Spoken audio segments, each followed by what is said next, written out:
Fuck, man. Uh,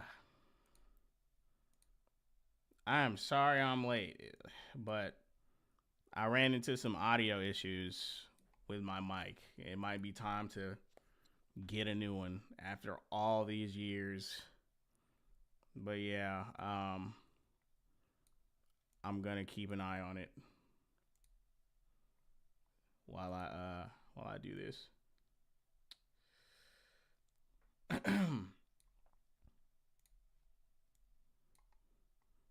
right, I got my topics lined up. I got a couple extra on the side here too that I might talk about tonight. Maybe we'll see how much time we have. But other than that, what's going on, viewers? It's Grace's host Kaine Walker back with another episode of the Monkey Paw, episode 48, where we document the downfall of mainstream Western entertainment. I'm joined by myself, and I am doing wonderful tonight.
It's not back.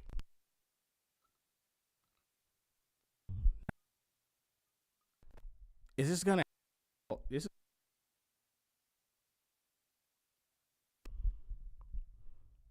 testing. Yeah, this okay. Yeah, that's annoying. I just said a whole bunch of shit about taking a hiatus, needing a vacation, coming back refreshed, making new content, all of that. And I don't even know if it caught it all. But anyway, there has been news, and surprisingly, it has been like very relevant news to the culture of entertainment at large, mostly dealing with streaming. I'm sure most of you have heard about the bidding war between Netflix and Paramount. And so far, every major news outlet has basically declared Netflix the winner. Yeah, and it's looking like that's actually the case, even though some news about Paramount has just dropped about them not being done with the bidding war. But we'll get to that when we get to it. Right now, I kind of want to read about what all of it actually means and what properties they're actually going to end up acquiring as a result of WB selling, which with all of their IPs, I'm just surprised that they were up for sale to begin with. It's kind of wild, especially when you see what's actually in, or I guess what was in their possession. But yeah, we're going to open up to our first article, and then we're going to get to that list I was talking about if the link doesn't break. Let me see. All right, it's back.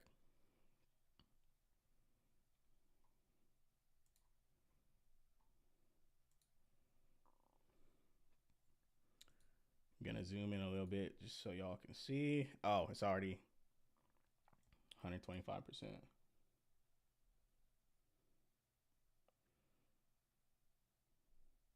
Oh, okay, yeah, I forgot they were in a bunch of debt. I forgot about that. Ah, man, I didn't even look into the extent of how much debt they were in, but damn, it had to be a lot. It had to be a whole bunch.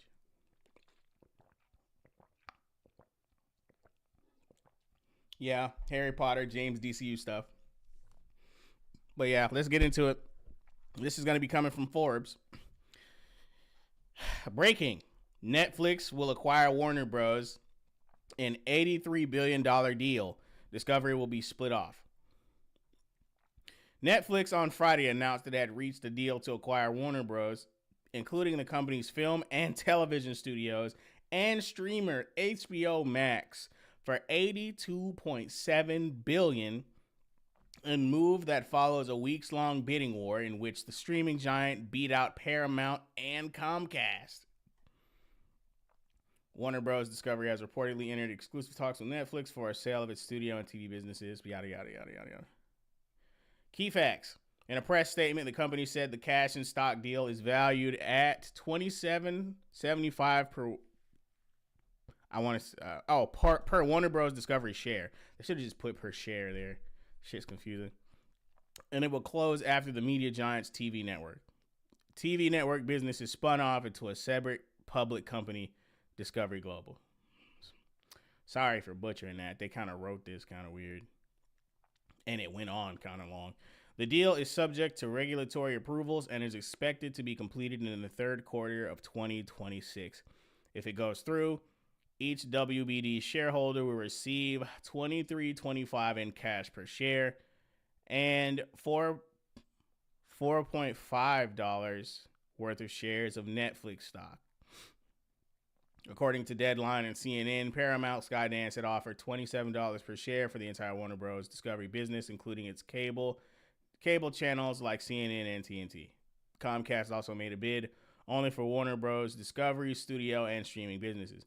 Bloomberg previously reported that Netflix is offering Warner Bros. Discovery a $5 billion breakup fee if regulators don't clear the deal. All right. I'm not going to lie. The business side means a lot less to us as viewers. I kind of want them to get to the properties, but we'll go through it. How has the market reacted to Netflix and WB talks?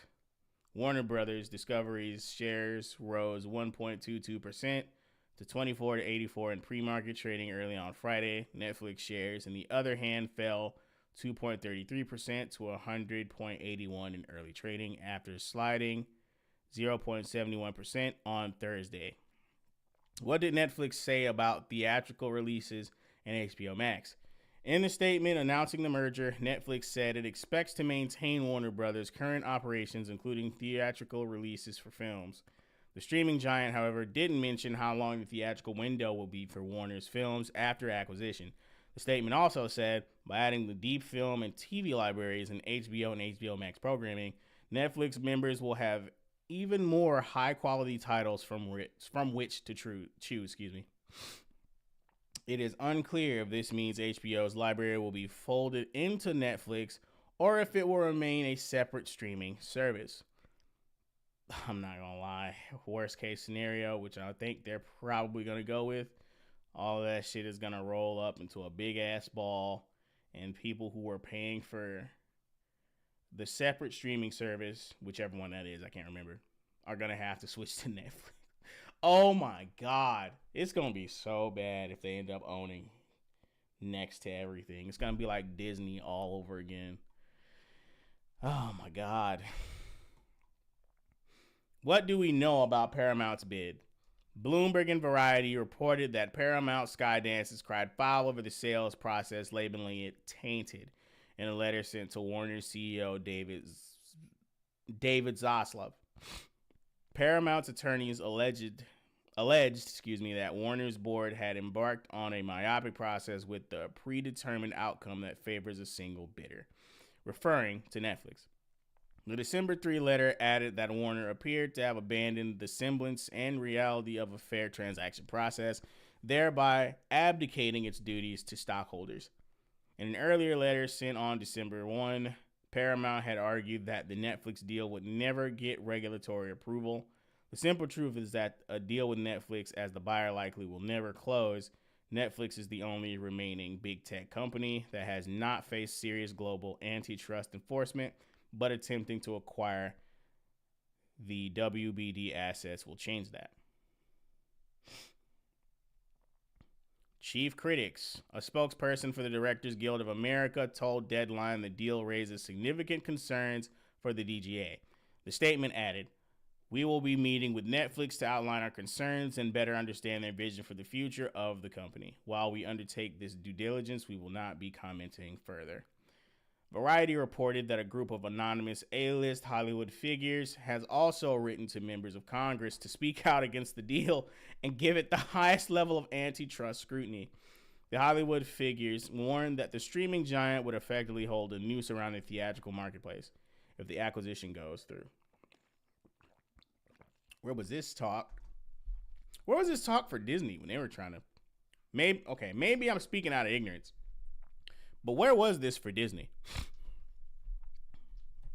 If it existed, I would like to see that shit. I would love to see it. But anyway. What to watch for? Earlier this week, the New York Post reported that senior White House officials had flagged antitrust concerns over Netflix's bid to acquire Warner. The report said White House officials also suggested in a meeting that Netflix's market power merited a broader investigation into its dominance. In a separate report on Thursday night, the New York Post reported that Paramount Skydance CEO David Ellison met with Trump officials and key lawmakers in Washington, D.C. this week to make his case against Netflix's potential acquisition of Warner. Ellison was reportedly joined by his company's legal team, which is led by I can't pronounce that, Makan Dilaram, or Makan Dilrahim, I don't know, who served as the Justice Department's antitrust chief during Trump's first term. The Paramount chief's father, Larry Ellison, is the second wealthiest person in the world and has built close ties with the Trump White House. Excuse me.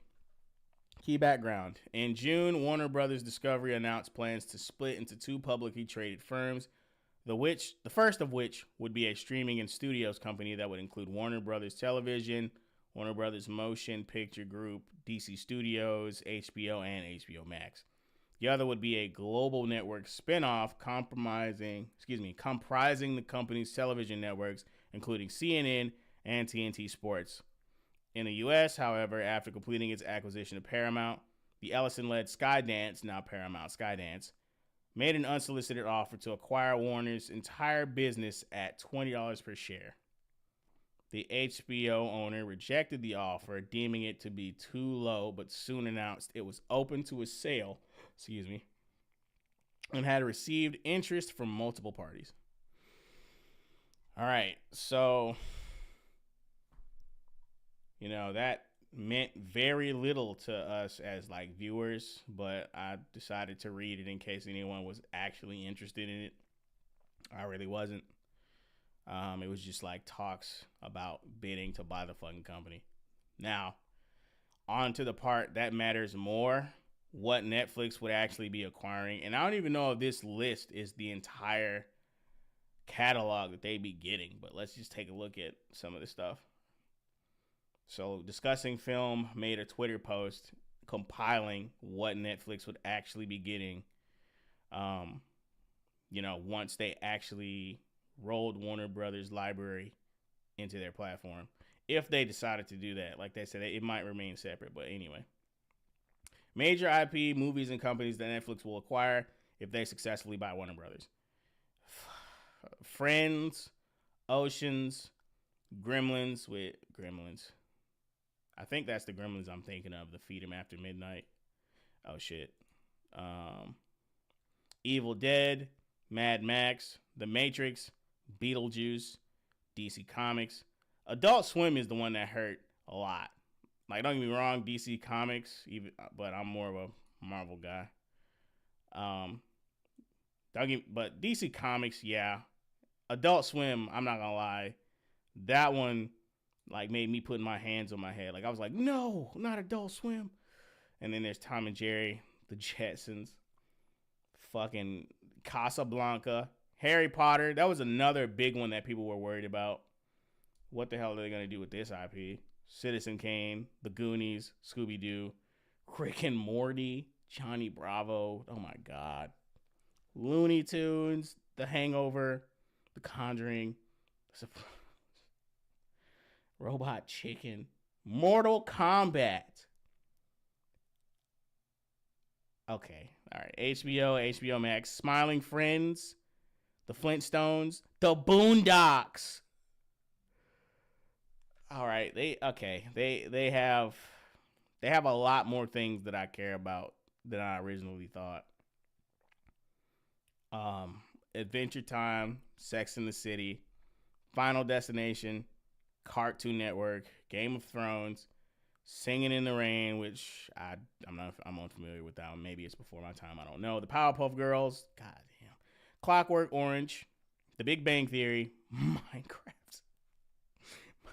Minecraft, Courage the Cowardly Dog, the TCM Turner Classic Movies, The Wizard of Oz, original film, Dune 3, only distribution rights, Lord of the Rings, film rights, every Telltale Games made, every TT Games made Lego game, Monsterverse, only distribution rights, WB Games, including, I want to say tabletop games, but let me just say TT Games because that might be something different. Warner Brother Games, including TT Games, NetherRealm, and Rocksteady. NetherRealm. Well, I'm not gonna lie. I have not been too happy with any fighting game company lately, so I don't even know if I care if they have NetherRealm. I do. The last thing I liked from Mortal Kombat was like Mortal Kombat Legends, the animated. I don't know if it was a movie or what, but Mortal Kombat Legends, that was the last thing I liked. The fucking games that have been dropping have not been worth shit. But yeah, I don't want to say that's the extent, but that's a lot of shit they're going to be getting. I have no idea what this means for the face of entertainment and streaming. I don't know what Netflix is going to do with this shit. People are already assuming the worst, and they have great reason to. You see the memes going around about Black Harry Potter. I mean, they've already tried to do like Black Snape and just like race swap the shit out of characters for no reason for the Harry Potter TV series. So it's like, what is there to look forward to? You know what I mean? From one scumbag company to the next. Who has the customer's best interest in mind? Seems like nobody. They only care about shareholders, which I don't even get it, right? Because are they even making any money? You know what I mean? Are they? Also, I have another question. Do they inherit Warner Brothers debt?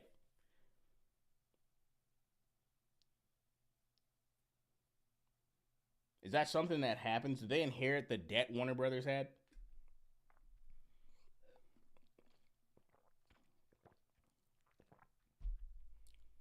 I mean, Netflix.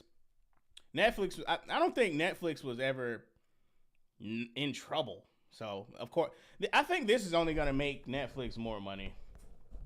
Honestly. I mean, of course it will. Like they have these banger IPs, Powerpuff Girls, Johnny Bravo, Looney Tunes, fucking Robot Chicken, Adult Swim. A lot of people like Smiling Friends, Tom and Jerry, fucking Harry Potter. They got all this shit.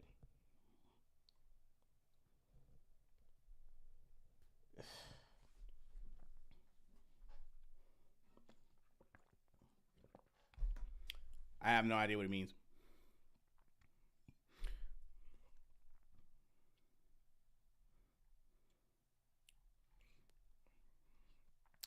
I guess we can take a look at some of the comments.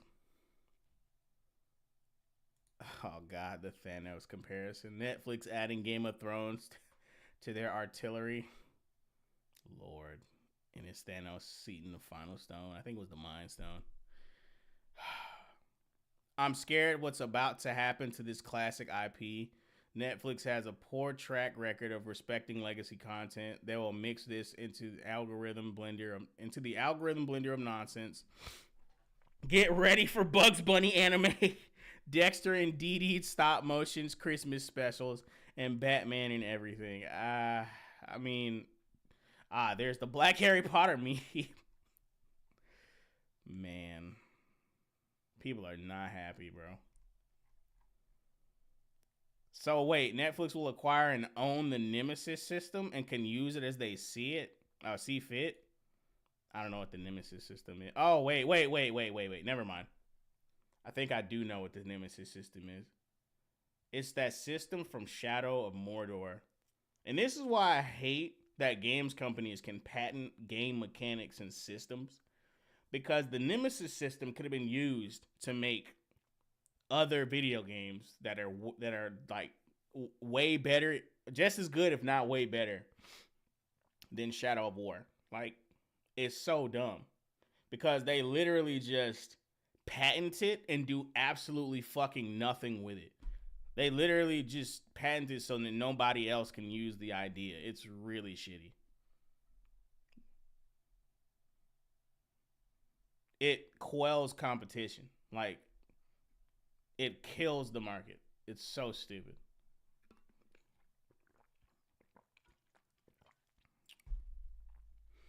It's a gigantic list of IPs. Is Netflix getting too powerful at this point? I will admit, people have asked the same thing about Disney. They have asked the same thing about Disney. Oh my God, why did you say that? Here comes my live action Samurai Jack. You know what? I won't lie and say it couldn't work, but I don't think they'd be able to do it justice. I don't trust them with anything.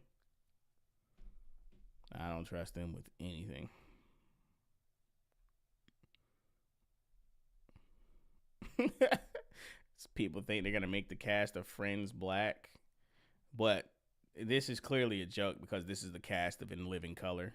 Elite ball knowledge required. It's a funny joke. This is only going to get people who don't know this show. That's why it's so funny. In Living Color. Cinema is dead. Money wins. I hate to say it, but Hollywood has not been. I think I could just end that sentence right there. Hollywood has not been. Like, it hasn't been. Period. Netflix. Monopoly money. It's so extremely over actually, man. Acquired so Netflix could monopolize the rights to pansexual Rick Sanchez. It's not. I don't think it counts as pansexual, but sure, I guess. Because his last girlfriend was a hive mind. I don't think that counts, man. That woke Johnny Bravo reboot gonna be fire. Netflix will have everything and Disney the rest. I don't want that world, man. Netflix snagging WB. Can't wait for Harry Potter and the ads that must not be skipped.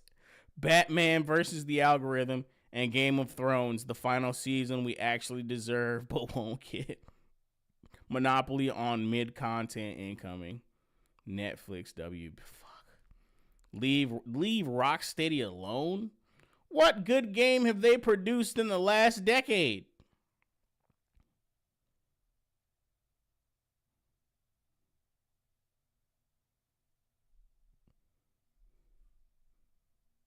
Can somebody tell me what has Rocksteady produced that was a good game in the last decade? Like, what have they produced?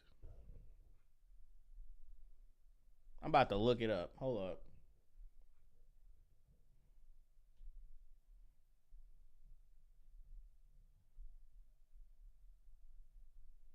Rocksteady latest game.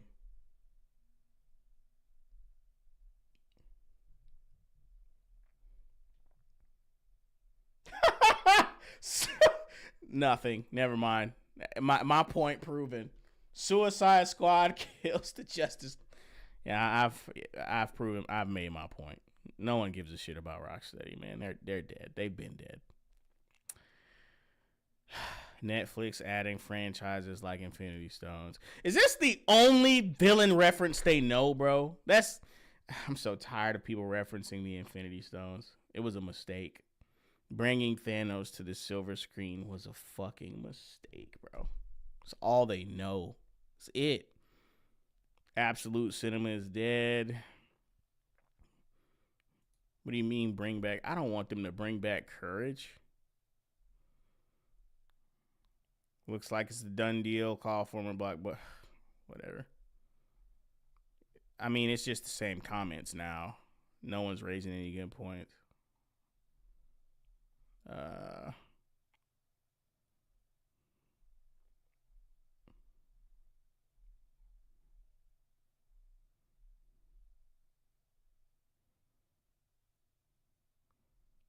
Yeah, I think that's it. That's all we're garnering from the comment section anymore.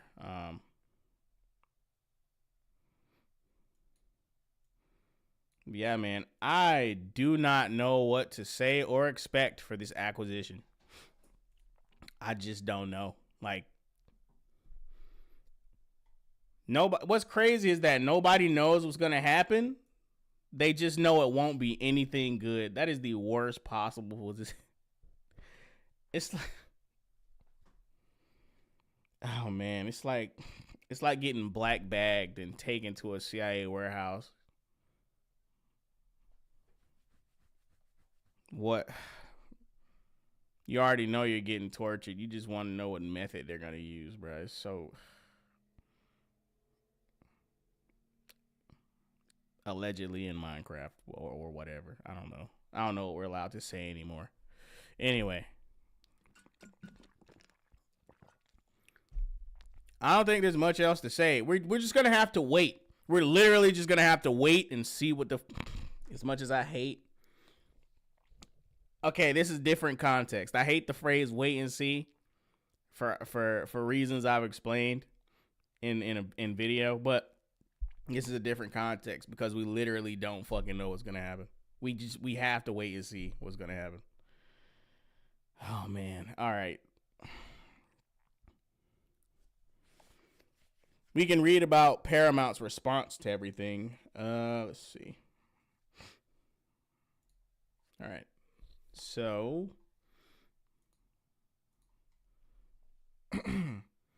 oh, excuse me. This is the article I wanted.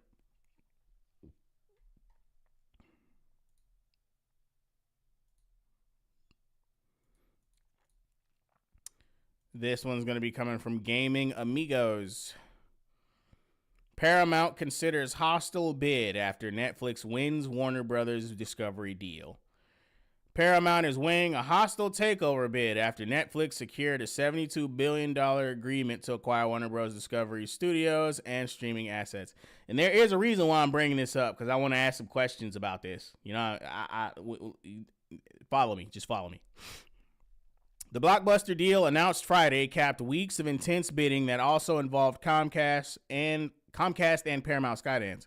While Netflix may have emerged as the winner, the story is far from over, with Paramount signaling it could bypass Warner Bros. Discovery's board and appeal directly to shareholders. Damn. All right. According to a report by CNBC, Paramount's lawyers sent a letter to Warner Bros. Discovery earlier this week, alleging that the sale process has been rigged in favor of Netflix. The letter claimed Warner failed to properly consider Paramount's all-cash $30 per share offer, instead announcing a predetermined outcome. Sources familiar with the matter told CNBC that Netflix's initial bid was $27 per share, which at the time was higher than Paramount's proposal. Now, Paramount is reportedly exploring the option of approaching shareholders directly with an improved bid, potentially higher than $30 per share. Excuse me. This is getting interesting. In such a scenario, Netflix would still have the chance to match the offer. This is a cash war for real. Netflix's $72 billion acquisition would give the streaming giant control over Warner Brothers. Warner Brothers Discovery's iconic film and television studios, HBO Max, DC Comics, and its gaming division. Under the current deal, Warner Brothers Discovery shareholders would receive $23.25 in cash and about $4.50 in Netflix stock per share, valuing Warner Brothers at $27.75 per share. That equates to roughly $72 billion in equity and $82.7 billion including debt, representing a premium of more than 121% compared to Warner's closing price before buyout rumors surfaced in September. Excuse me. So, including the debt. So that's okay. So $72 billion in equity and $82.7 billion including debt.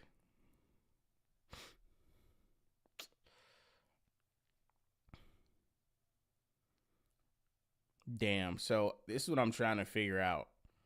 $72 billion in equity would be like related to assets.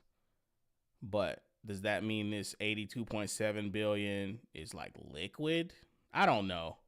This is above my pay grade. I have to figure out what the fuck this means. So I'm going to copy this and paste it to a sticky note to figure out what it means.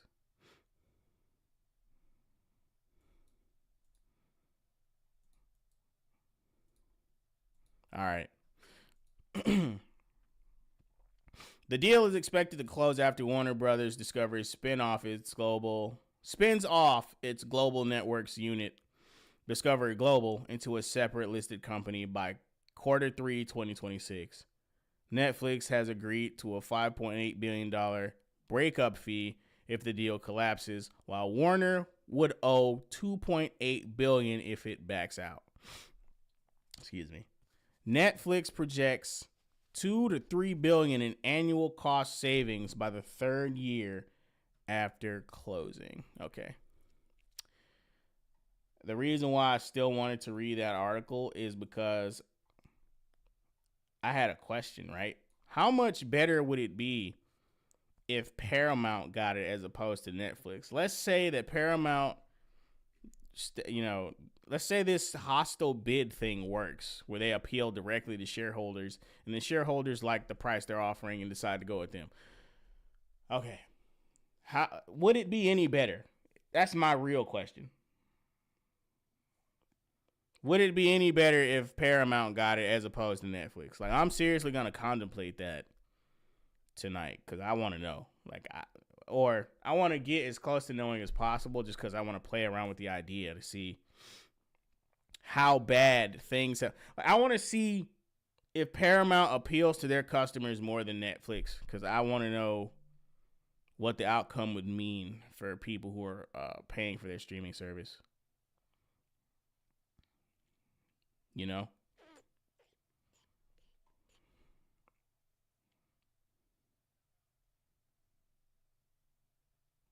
Rudy says, I'm really hoping this is a tail wags the dog situation, even though that's not much of an improvement.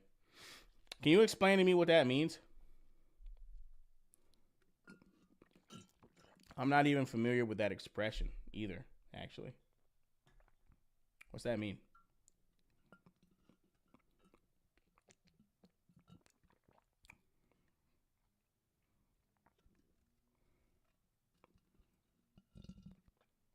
Rudy seems to think that, not Rudy, Alan, I think Alan said he hopes Paramount gets it.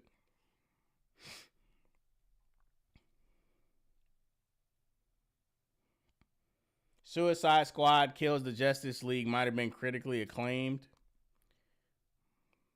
But we know what the fuck that means. We know what that means.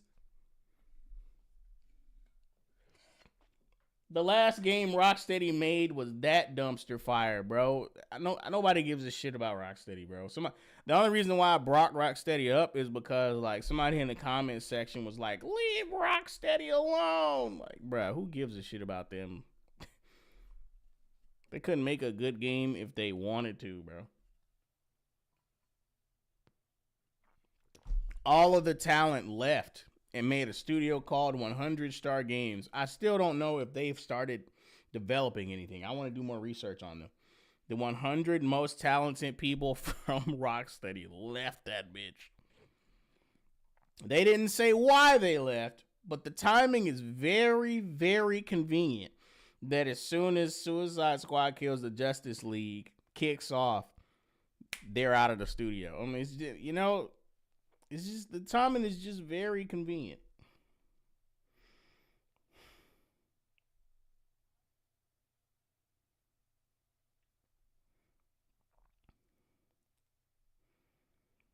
Okay, so tail wags the dog essentially means the practices of the smaller company infects the larger company. So does that mean Paramount is better at executing than Netflix? Is that what you're saying?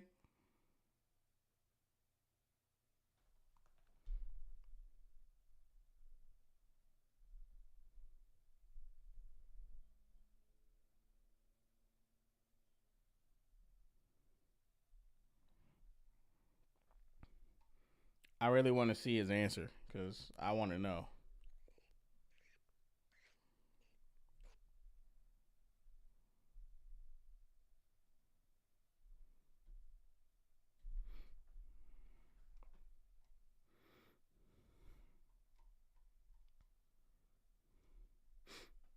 I just wish I had more variables to speculate on.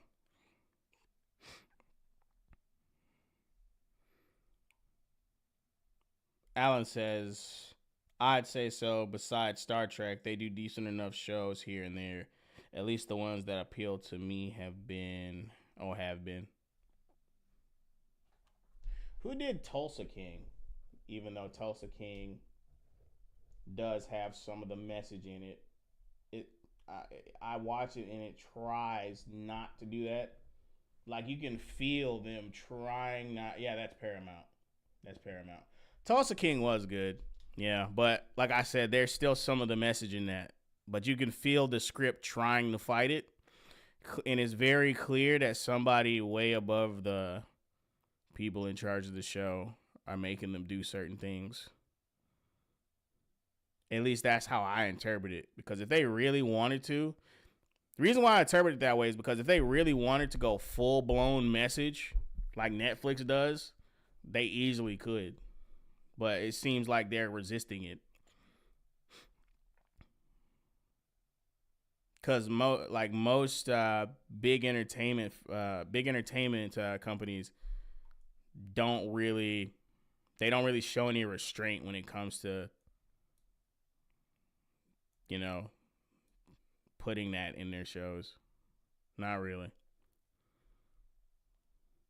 But maybe I'm just being far too charitable to Paramount.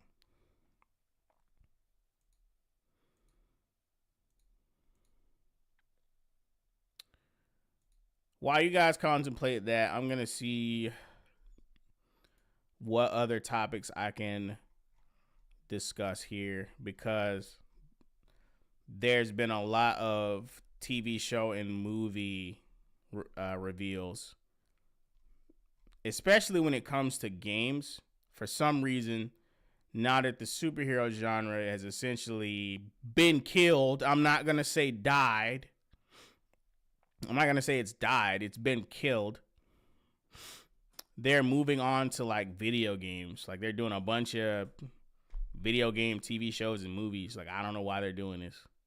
I have no idea. Like this is a weird place to go for film, especially since video game adaptations in particular have a notorious reputation for never being able to satisfy the fans. So I'm trying to figure out why they're deciding to do this.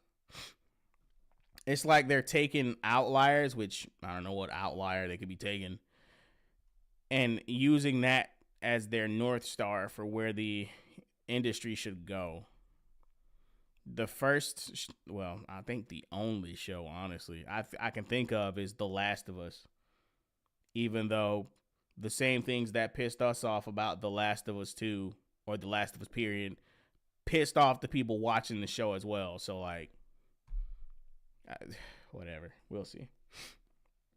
Rudy says, Warner Brothers doesn't have the political ideology that leads to borderline pedophilia and Witcher scrotum armor. I'd rather they inherit Warner Brothers politics, which is very mild in comparison. Yeah, that's what I figured. I figured Paramount I figured Paramount leaned more into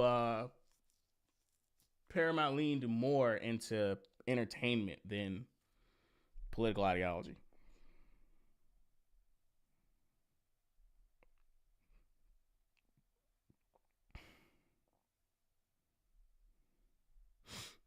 But yeah. I guess I'll read through man, I just don't get it. I'll read through some of these and get y'all's opinions on them.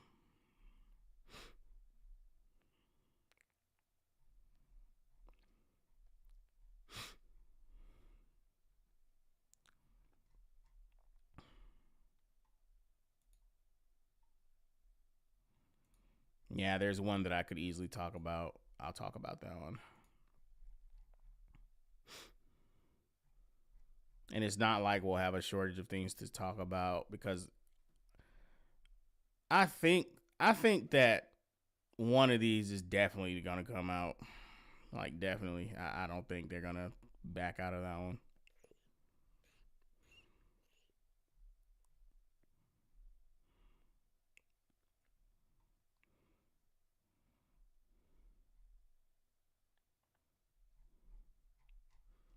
I certainly can't cover all of these, so I guess I'll take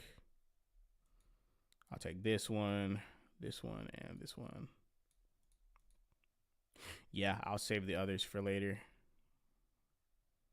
Yeah.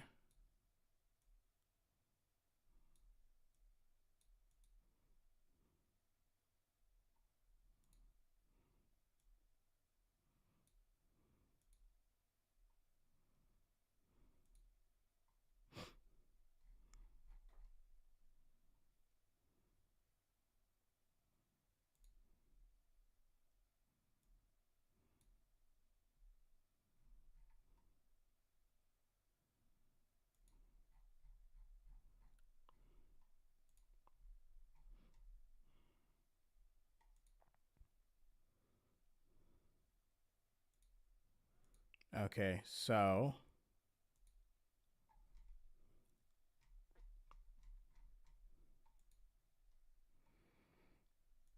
here's our next one. And like I said, I think this is very indicative of where the next era of movies and TV shows is going. Because think about it, right? Over the years, games have been transmogrifying more and more into movies rather than actual video games. The emphasis on the cinematic experience has infected the space for a long time now. Like we can name like several games that are more movies than fucking video games, and I think it started with Metal Gear Solid 4. I honestly do. But anyway, this next one's going to be coming from Variety. God of War Amazon TV series. Oh my god. I might have to review this, honestly. But anyway, we'll cross that bridge when we get to it. Because I know I love God of War just as much as Devil May Cry. But anyway. God of War Amazon TV series sets Frederick E.O.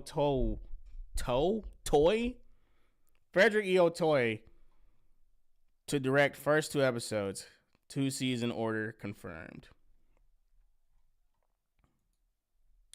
The God of War TV series at Amazon Prime Video has added veteran director Frederick E.O. Toy to its creative team. Variety has confirmed that Toy will direct the first 2 episodes of the epic video game adaptation, which is currently in pre-production. It is also now confirmed that Amazon has ordered 2 seasons of the series with casting underway. As previously reported, the series will adapt the story of Kratos, beginning with the 2018 God of War game. The show's official logline states, God of War follows father and son Kratos and Atreus as they embark on a journey to spread the ashes of their wife and mother, Faye. Through their adventures, Kratos tries to teach his son to be a better god, while Atreus tries to teach his father how to be a better human. Jesus Christ. Like,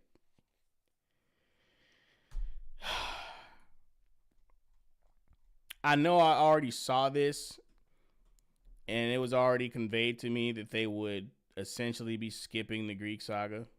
But why, bro? Why are they trying to erase the history of Kratos? Why are they acting like God of War 2018 was the start of it all when it so clearly wasn't? Like, if you played God of War 2018, it relied on a key character and some key details from the Greek saga.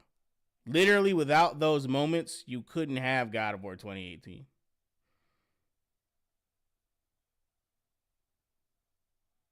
But it's deliberately forgetting about all of the things from the Greek saga that made those moments matter. And as a matter of fact, God of War 2018 undoes a lot of the resolutions from the Greek saga. This entire arc about being a better man, being a better human, even being a better god, has already been done. From God of Wars 1 through 3, all of this shit was already done. All of it. Even the being a father shit. But anyway, Toy is a highly accomplished TV director, winning the Emmy for Outstanding Directing for a drama series for FX Shogun in 2024. Hey, I heard a lot of good things about Shogun. I heard great things about Shogun, actually. So, like, if that's how he's coming, this shit might actually be a pretty good show. But here's the thing, though. We've always said that shit like this would make better movies and TV than actual video games. So it's not even a shock. It's not even a shock. That being said, that doesn't erase all the criticism we had about the game, about what the game did to Kratos' character, and the complaint I just levied about them trying to erase his history. So, like, hey, if he's doing this like he did Shogun, I'm not even gonna lie, it might end up being a good show. It might end up being good, like a worth watching type shit. He has also worked on hit shows like Westworld, The Walking Dead, and Watchmen. Toy is also no stranger to Amazon audiences, having helmed episodes of shows like The Boys. Oh, fuck. Fallout, another video game adaptation, and both The Terminal List and The Terminal List Dark Wolf. I spoke way too soon. Because seeing The Boys and Fallout on here, yeah. All right, first of all, Fallout was never good. It was trash from start to finish. And The Boys fell off a fucking cliff. So this track record is looking a bit more spotty than I originally said. He is repped by CAA and Sloan Offer. Amazon's adaptation of God of War has had a long road to the screen already. The show was originally greenlit at the streaming arm of the e-commerce giant back in 2022. Original showrunner Raph Judkins exited the show in October 2024, with Ronald D. Moore joining as the new showrunner not long after. Moore is the writer, executive producer, and showrunner on God of War under his Tall Ship Productions banner. Additional executive producers include Mauro Davis, Corey Barlog, Naren Shankar, Matthew Graham, Assad Kizilbash, Carter Swan, Herman Holst, Roy Lee, and Brad Von Aragon. What?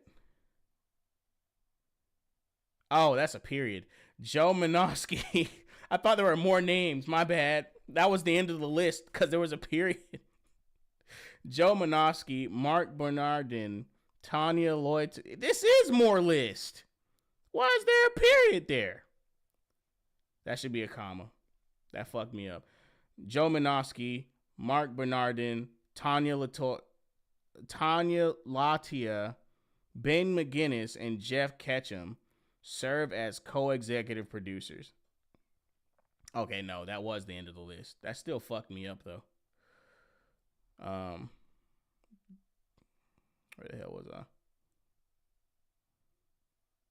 Okay, the series is co-produced by Sony Pictures Television and Amazon MGM Studios in association with PlayStation Productions and Tall Ship Productions. Tall Ship is under an overall deal at Sony TV.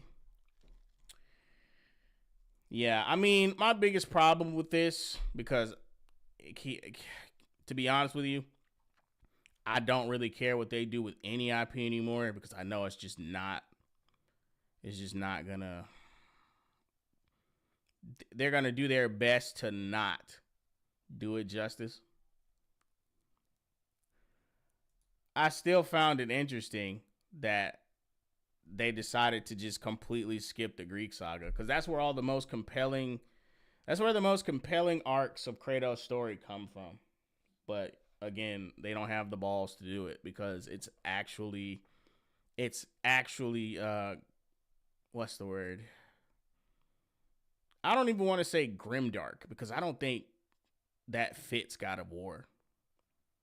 Like, just because it has blood and gore doesn't mean it's grimdark. You know what I mean? I guess visceral fits. It doesn't fit the visceral. Excuse me. They don't have the guts to do it because it's too visceral. Like, for the blood and guts, they don't want to do it. Like he's literally a Greek soldier, a Greek general, and he behaves like one. He like burns villages, kills men on the battlefield, goes to brothels, like he does those types of things. And I guess they just don't want to depict that. I don't know why, because like, again, it would make a great story. It'd be great mature TV for adults, but I don't fucking know. I don't get it. The sentiments of this decade are just too soft for what it would take to do the Greek saga any sort of justice.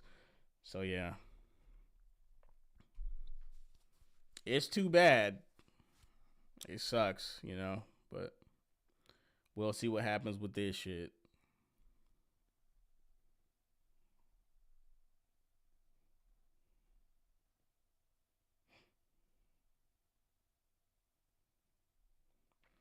Oh shit, Warhammer series at Amazon. Where did you see that?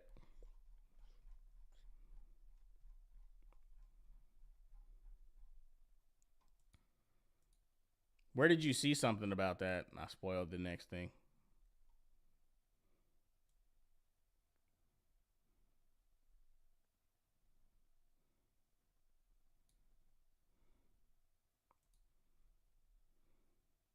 Anyway, Rudy says 2018 was fine, but I didn't have a connection to the games. Ragnarok felt like two games narratively compressed into one, and a filler arc at the same time. Why would they want to adapt a sequel? I have no idea, bro.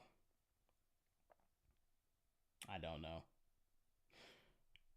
And for the record, I don't think 2018 was bad either, but it most certainly was not better than the original trilogy in writing or in gameplay. And that's not even to say that the original trilogy is perfect, because it fucking isn't.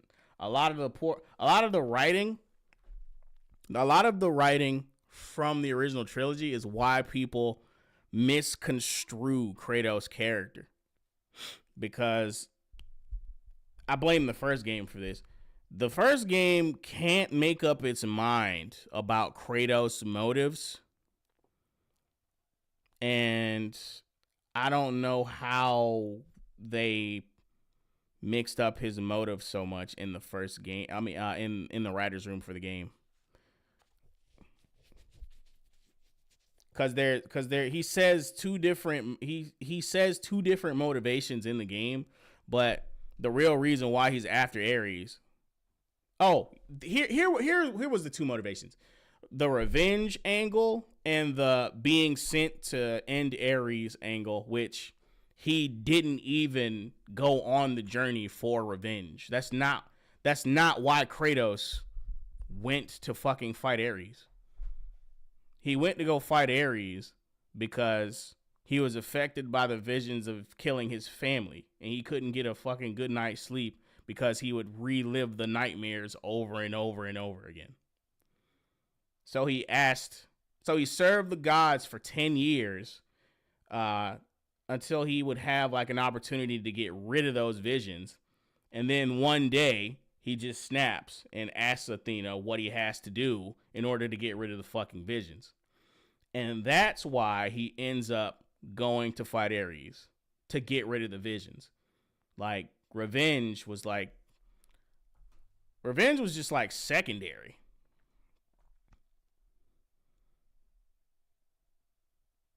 Like, his entire time serving the gods, he was just trying to get rid of the visions.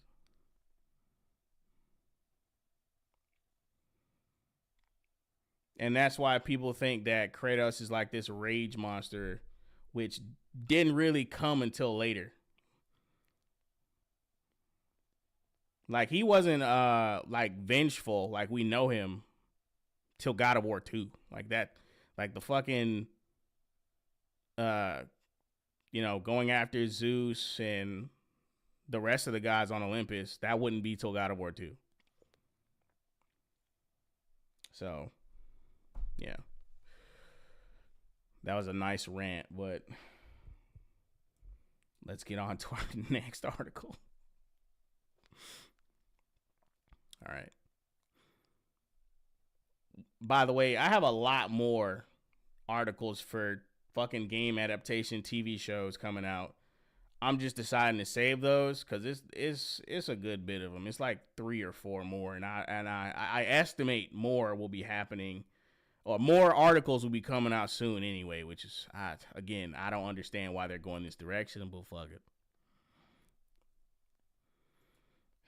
This next article is going to be coming from The Gamer, and it says Marvel Rivals players call out the lack of queer couples in a season centered around love.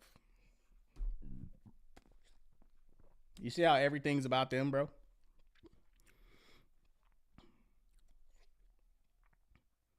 For the record, this has nothing to do with gay people. I'm specifically talking about the Alphabet Mafia.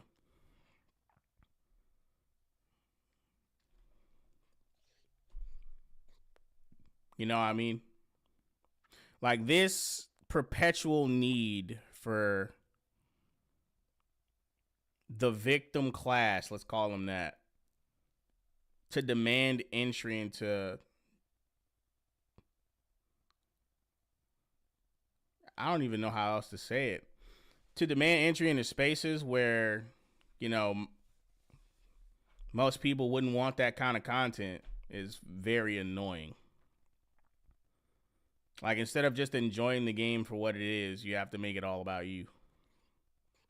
It's very irritating.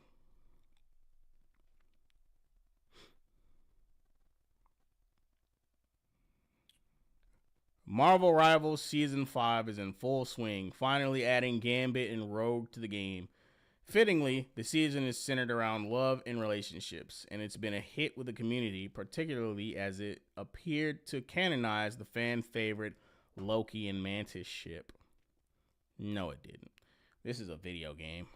Nobody gives a shit about that shit. The people who play Marvel Rivals do, but comic fans do not give a fuck about that shit. However, ever since the start of the season, you know what? Before I continue, another thing, right? I hate when studios latch on to the wrong ideas that fans have. Because 10 times out of 10 is not well thought out, and they just do it to appease the fans without any thought about how that's going to affect how the story's written, how it's going to affect continuity, and it never ends well whenever studios just cave to fan pressure.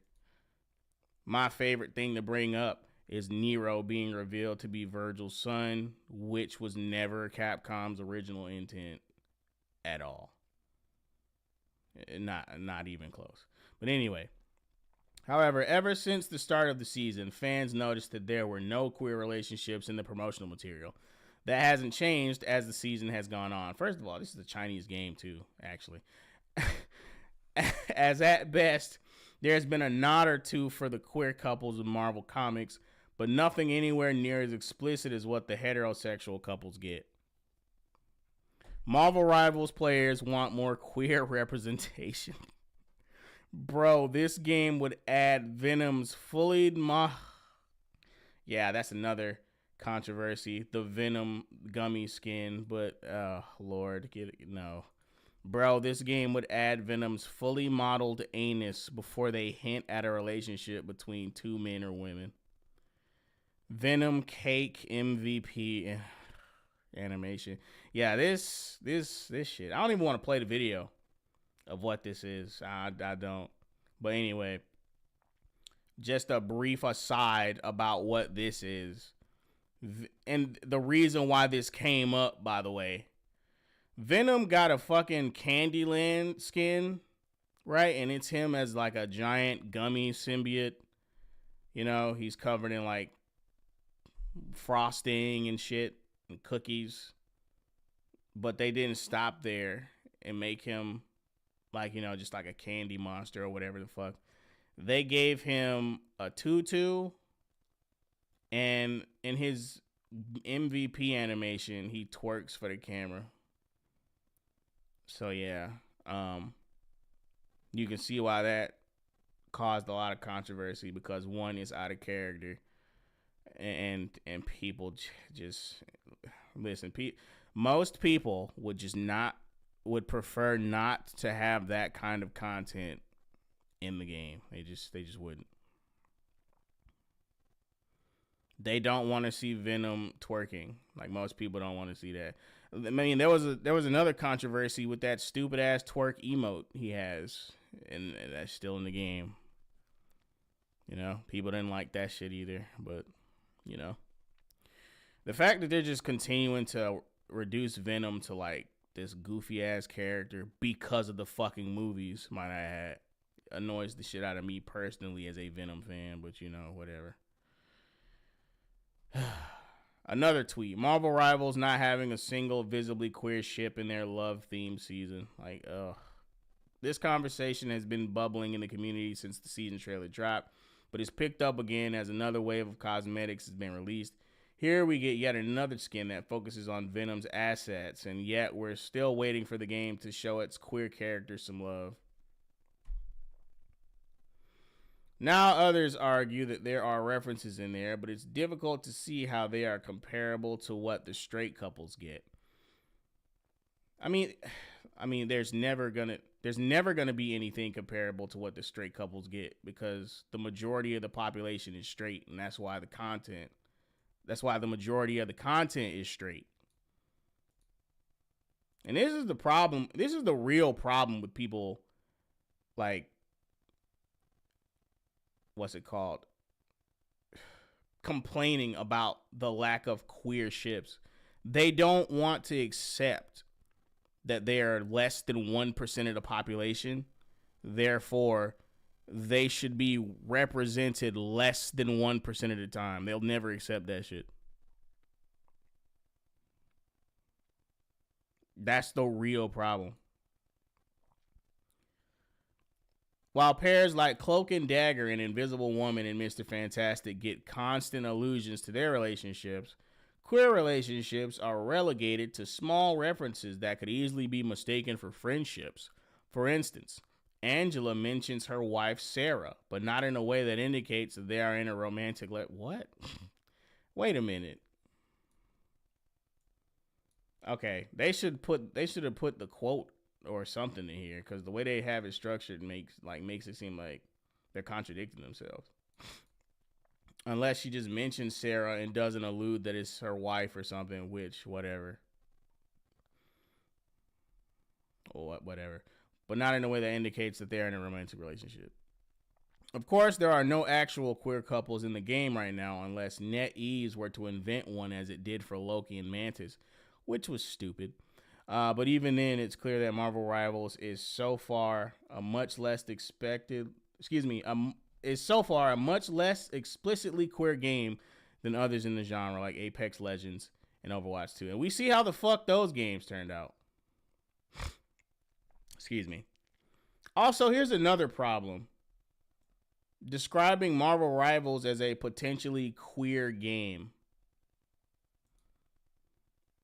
Who the fuck is describing Marvel Rivals as a straight game? Who's doing that? Why does that matter? Why would it being a straight game matter? That's what's annoying. The subtle things they give away in their diction that indicate their real intentions. They want queer to be the entire game's identity. They don't care about the game. They don't care about Marvel as a fucking franchise. They care about queer. That's what they care about. Oh, man. It remains to be seen if that changes as more characters join the roster, especially if we get a queer couple like Wiccan and Hulkling. Marvel Rivals Season 5 continues. Rogue will be added in Season 5. In the Season 5.5 update, and Gambit is already available on the roster. All right.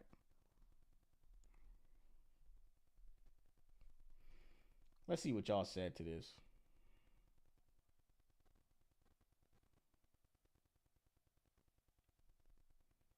Things are becoming a lot more milquetoast as a response to people pulling back from woke, but retaining the underlying ideology. You see, okay. I used to think that would work. I used to think that strategy would actually work, but the more I see the response from people on Twitter about certain things, I'm a little bit on the fence about that shit now. And that might be a little bit of a white pill. A little bit. Like the dust of a fucking white pill. But yeah, they have been dialing back on the ideology a little bit. But it seems like for certain things, people just aren't biting. Like, people want all or nothing from what I'm seeing. Like, the show is going to focus on the content or they're not going to watch it, period. It doesn't matter how small it is. It's gotten to the point where people are overcorrecting now, which I don't fucking blame them. Like, they'll see an ethnic character in a show and they'll have to question whether or not it's gonna be woke. But whose fault is that?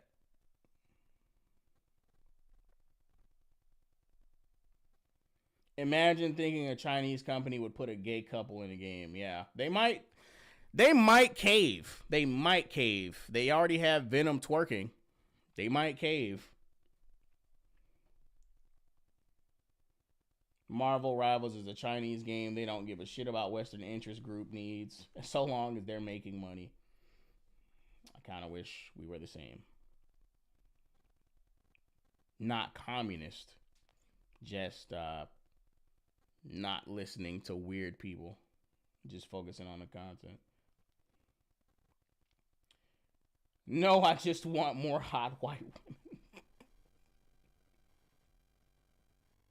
Bro, the Chinese make gay men straight to military recruiters on a quite consistent basis. The Chinese detective that you're queer hold on. The Chinese detective that you're queer the next week you're in a military camp doing push-ups. Oh, the Chinese detect that you're queer the next week you're in a military camp doing push-ups. Okay. They had their chance with Concord. Companies care about their margins more than anything else. Honestly, they I want to say they should, but that's coming from the perspective of a different era where people primarily made money by giving the audience what they wanted, like the audience. They cared more about the audience sentiment. because they knew they had to work for your money to move from your pocket. But now shit is different. Now they're paying. Now they're willing to lose $1 billion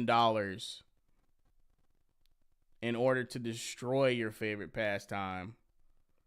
And it essentially, it seems like they're paying for something else by losing that money. Like that money is a sacrifice to buy something else, if that makes sense. There's only 3 comments here. I know it's a wild take, but maybe it's because most players don't want it. Yeah.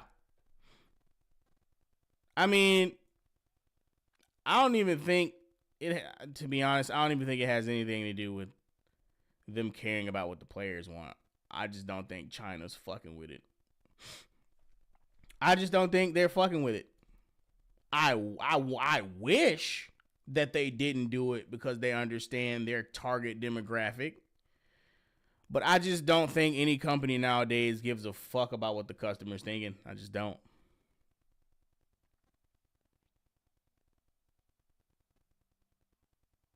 They're buying a demoralized androgynous America, essentially.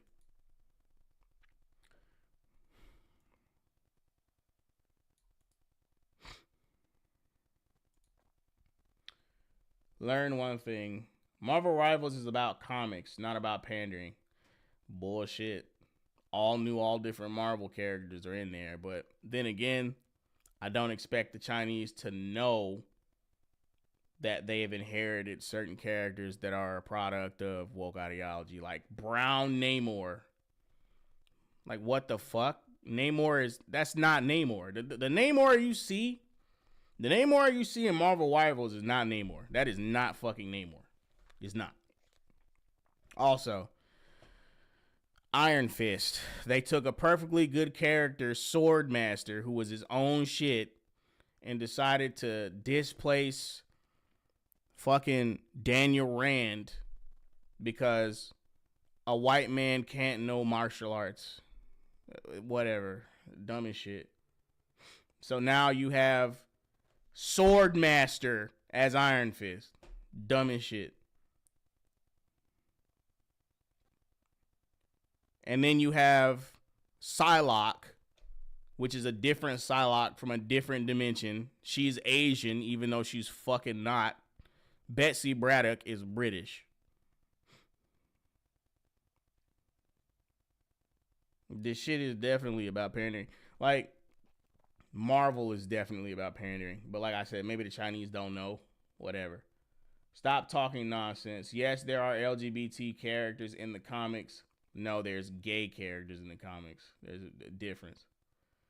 But I don't think it's mandatory for them to be in the game since that's not the current focus of the game. The focus is on battles. I mean, the fact of the matter is those characters aren't the most popular. They're not.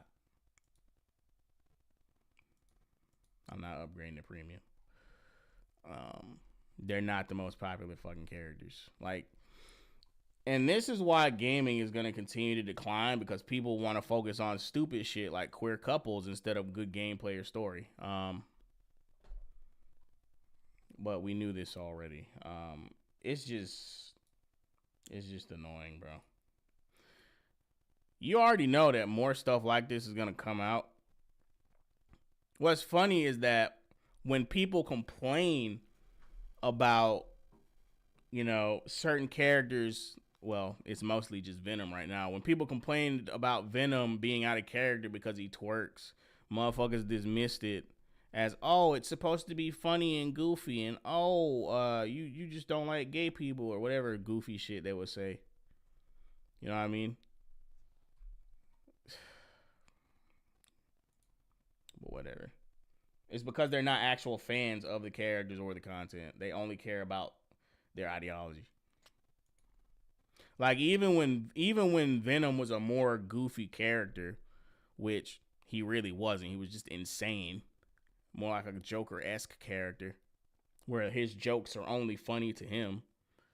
He never did any goofy shit like twerk. He never did that shit. That's not something he would do.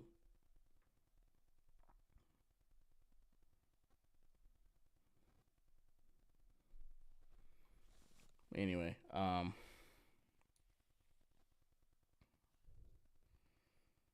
gonna go on to the next article, and I think that's gonna be the last one for tonight. Actually. All right, so this next one is gonna be from GameSpot. Metroid Prime 4 has optional music locked behind a $30 paywall. Want to choose the music you listen to in the desert of Viros? Viros? That's how do you pronounce that shit? While riding your... Want to choose the music... I'm just going to pronounce this shit the best I can. Want to choose the music you listen to in the desert of Viros while riding your viola? Then you'd better buy a Samus Aran amiibo. Metroid Prime 4 Beyond is out this week, ending an 18-year hiatus between this game and the release of Metroid Prime 3 Corruption in 2007. Samus Aran picks up a few new tricks in this sequel, including her new bike, Viola. But if you want to hear some optional ambient music while Samus cruises the deserts of planet Vuros, it's going to cost you $30 or the price of a Samus Aran amiibo.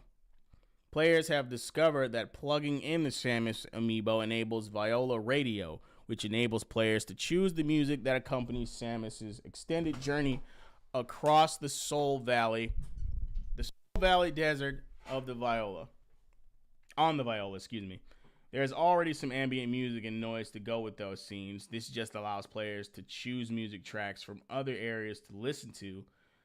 Finishing the game will also unlock 2 additional tracks for Viola Radio. You know, a lot of people would excuse this by saying you don't have to buy it, it's optional, blah, blah, blah.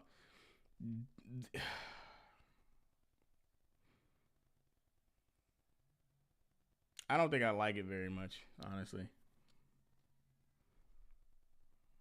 I don't. And I admit I don't really have a good enough argument for why I don't like it right now. But maybe I'll change my mind. Who knows? The regular ambient music of Soul Valley doesn't make it a bad experience, and it seems to be evoking something thematically about the planet's history. The music may not be necessary, but some fans may resent having to pay for an option that could have just as easily been included in the base game. While the Samus amiibo adds the music, the Viola amiibo unlocks the skin options for the Viola.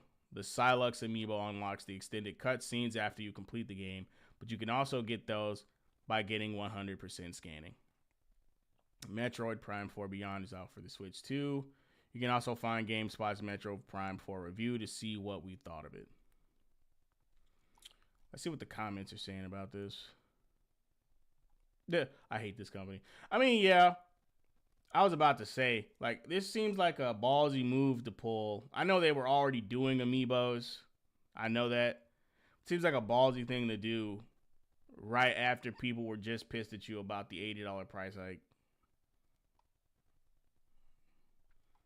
This has been a thing since Wii U. You can unlock all kinds of stuff like a wolf companion pet in the Breath of the Wild using amiibos.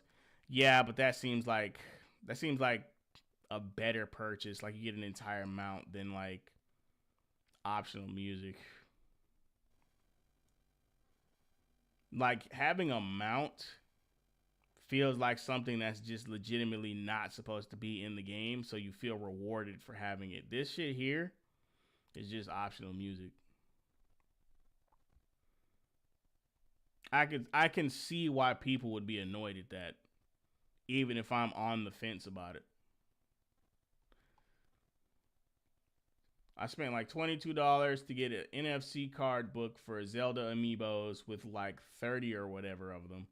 There are ways around having to buy individual amiibos, which is really greedy of Nintendo to lock really cool things behind them, like Wolf Link in Breath of the Wild. I scan the card and I get him plus all the other goodies from the other cards, like F that crap, and they wonder why people resort to piracy and emulation when Nintendo doesn't care about its legacy content unless they can charge full price and then some to have it again and again, generation after generation. Here's my thing though, right? They could sell the figure separately from the music, you know? Like if you want the amiibo, you could pay $30 for the amiibo. But if you want the music, you could just buy that as DLC for way cheaper.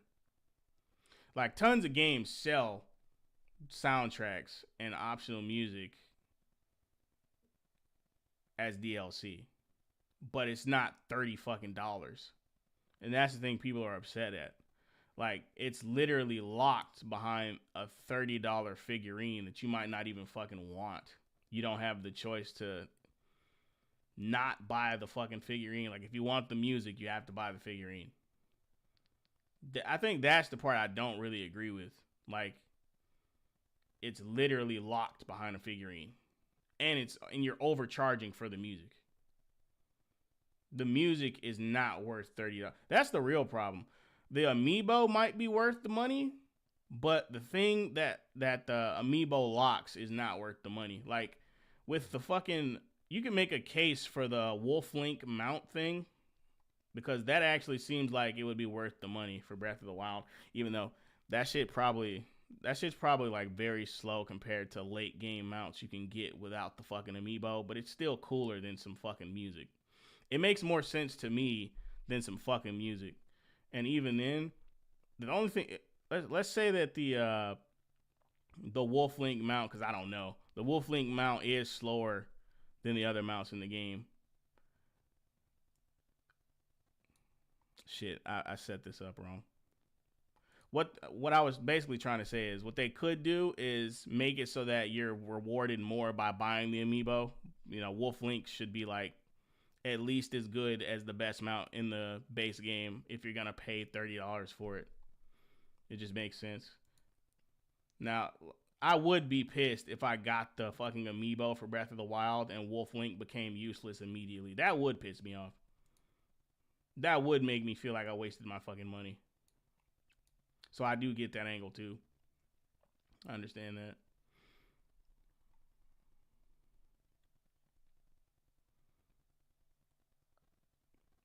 I wouldn't support this shit either now that I've kind of broken it down a little bit. It's kind of bullshit. Especially knowing that this figure, like music, is locked behind this figurine is kind of trash. On top of that, people are saying that the latest Metroid release isn't even good. Like, motherfuckers waited 18 years for trash. Like, annoying characters, big ass, empty, literal sandbox because it's a fucking desert. Hand holding, like, and then they have the nerve, the brazen gall to lock some music behind a fucking amiibo.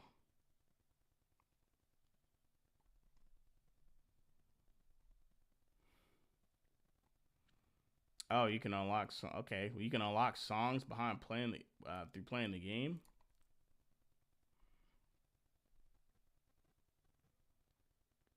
Damn, it looks like people in the comment section are saying this is false.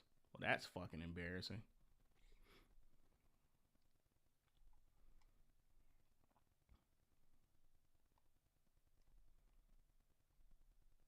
I don't know if I believe them though, because that sounds like something Nintendo would do. It definitely sounds like something Nintendo would do.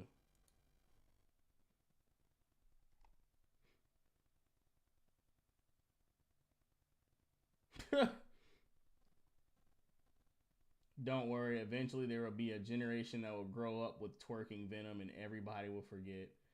That doesn't make me feel better, Rudy. Toast, you're just gonna have to look up that Candy Venom skin yourself, because I didn't want to play that video on the stream. I didn't. I did not want to do it. Single player games should only be monetized in a single way, and that is selling content in a complete package. Yeah, I agree with that. I don't understand. Well, I don't understand like the amiibo. I do understand the amiibo thing, but I don't. Like, because originally it was like this cool thing to get you to collect figurines, but like, I just don't like how the content that amiibos enable feels like content that should already be in the game nowadays. Because I do remember amiibos being a thing, and if my memory serves, they put a lot more effort into what the amiibos actually unlocked back in the day.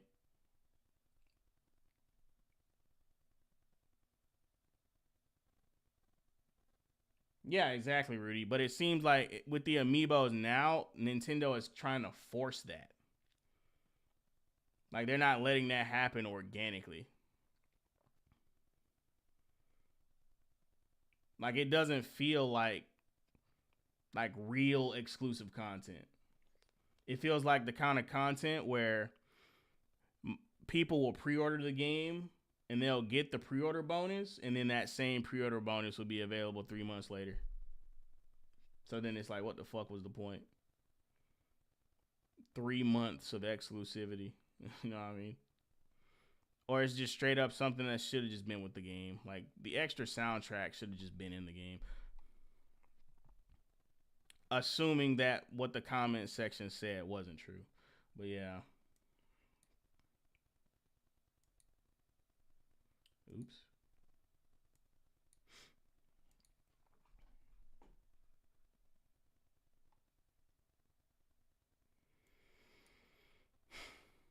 Honestly, really don't know what else to say for our current landscape when it comes to media, man. Like comics, TV, movies, video games, tabletop, everything's just trash. I haven't heard anybody talk about anything but Dispatch. And Dispatch is just some flavor of the month shit. There's nothing that's like constantly in there's no perpetual thing that is always being talked about anymore. It is just like here today, gone tomorrow type shit. And they like, cause you remember the golden age of media, there used to be multiple different things that people would be talking about every week. There used to be like entire catalogs of shit.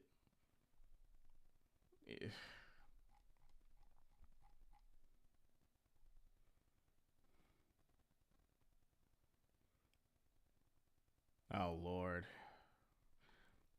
I just found some more news that we could talk about next Monkey's Paw. Lord. If you're in the server, you'll see it on the back end.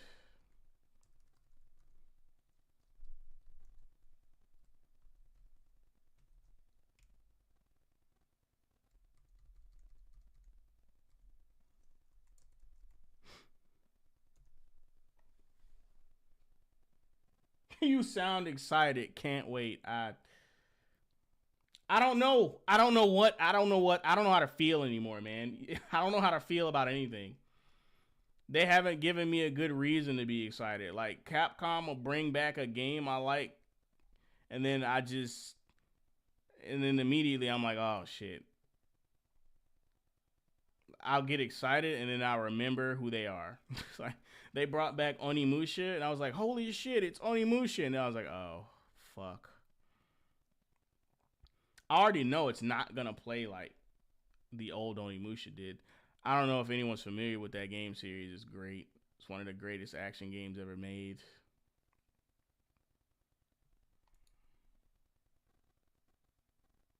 I don't know how to fuck to feel anymore. But anyway, I think that's gonna do it for this episode of the Monkey's Paw. Thank y'all for joining me. Keep an eye out for a video that I'm editing right now. Actually, the thumbnail I posted for said video was posted maybe a month ago, but you'll see it here soon. I'll be doing more streams going into next year, and I'm still gonna finish Devil May Cry. Don't worry. It's still gonna happen. I just have to be more careful.